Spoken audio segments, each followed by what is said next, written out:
Back to news. Tirupati assembly సీట్ను అత్యంత ప్రతిష్టాత్మకంగా భావిస్తోంది టీడీపీ, జనసేన, బీజేపీ కూటమి. గతంలో ఎన్టీఆర్, చిరంజీవి నెగ్గిన ఈ నియోజకవర్గంలో టికెట్ కోసం తీవ్ర పోటీ ఉంటుంది. అంతటి ప్రతిష్టాత్మక నియోజకవర్గంలో ఈసారి కూటమి ఉమ్మడి అభ్యర్థిగా జనసేన నుంచి గంటా నరహరి పోటీ చేసే అవకాశం ఉంది. 2 రోజుల్లో ఆయన జనసేనలో చేరనున్నారు. వైసీపీ అభ్యర్థిగా బరిలోకి దిగుతోన్న భూమన అభినయ్ రెడ్డిని ఢీకొట్టాలంటే ఆర్థికంగా, సామాజికంగా బలమైన నేత అయిన నరహరిని బరిలోకి దించాలని పవన్ కళ్యాణ్ భావిస్తున్నారు.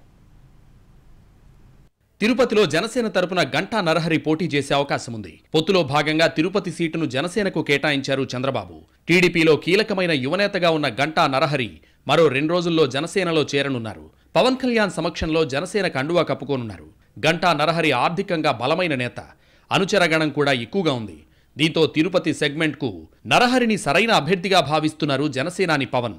బీజేపీతో టీడీపీ, జనసేన పొత్తు ఖరారయ్యాక మారిన రాజకీయ సమీకరణాల నేపథ్యంలో తిరుపతిలో బలమైన అభ్యర్థిని బరిలోకి దించాలని భావిస్తున్నారు పవన్ కళ్యాణ్. తిరుపతిలో బలిజ సామాజిక వర్గానికి 50,000కు పైగా ఓట్లున్నాయి. నరహరి బలిజ సామాజిక వర్గ నేత కావడంతో ఆయన విజయం ఈజీ కావచ్చని పవన్తో పాటు కూటమి నేతలు భావిస్తున్నారు. గతంలో రాజంపేట టీడీపీ ఎంపీ అభ్యర్థిగా నరహరిని ప్రకటించారు చంద్రబాబు. అయితే పొత్తుల్లో భాగంగా మారిన రాజకీయ సమీకరణాల నేపథ్యంలో తిరుపతి ఎమ్మెల్యే అభ్యర్థిగా జనసేన నుంచి బరిలోకి దిగనున్నారు గంటా నరహరి.